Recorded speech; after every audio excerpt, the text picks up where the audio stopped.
सोलापूर शहरात रविवारी दुपारी 1च्या सुमारास शॉक लागून दोघांचा मृत्यू झाला होता। सायंकाळी उशिरापर्यंत पोस्टमार्टमची प्रक्रिया संपन्न झाली। मृतदेह ताब्यात घेताना नातेवाईकांनी नुकसान भरपाईची मागणी करत मृत्यूस कारणीभूत असलेल्यांवर गुन्हा दाखल करावा अशी मागणी केली होती।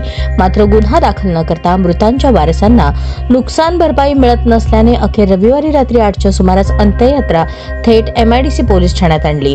चंद्रशेखर दोंतुलू या तरुणाच्या मृतदेहावर अंतिम संस्कार करण्याऐवजी अंत्ययात्रेचे वाहन थेट पोलीस ठाण्यात आणल्याने पोलीसही काही वेळ गोंधळून गेले।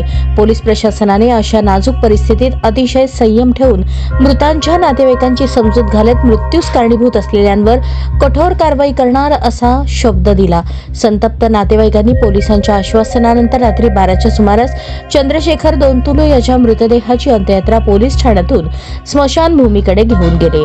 रविवारी दुपारी सुनील नगर परिसरात शॉक लागून चंद्रशेखर दोंतुलू व गंगाराम ताटी या 2 जणांचा मृत्यू झाला होता। MIDC पोलिसांनी पंचनामा करून नोंद घेतली। पोस्टमार्टम केल्यानंतर शासकीय रुग्णालय प्रशासनाने चंद्रशेखर दोंतुलू यांचा मृतदेह रविवारी सायंकाळी नातेवाईकांच्या ताब्यात दिला होता। मृत झालेल्या चंद्रशेखर दोंतुलू याची अंत्ययात्रा घेऊन नातेवाईकांनी रविवारी रात्री 8च्या सुमारास थेट MIDC पोलीस ठाणे गाठले। चंद्रशेखर व गंगाधर यांच्या कुटुंबाला प्रत्येकी 10 लाखांची भरपाई मिळावी अशी त्यांची मागणी होती। अचानक अंत्ययात्रा पोलीस ठाण्यात आल्याने पोलीसही गोंधळून गेले। दरम्यान रात्री 11:30च्या सुमारास पोलिसांनी समजूत घातल्यानंतर अंत्ययात्रा स्मशानभूमीकडे नेली।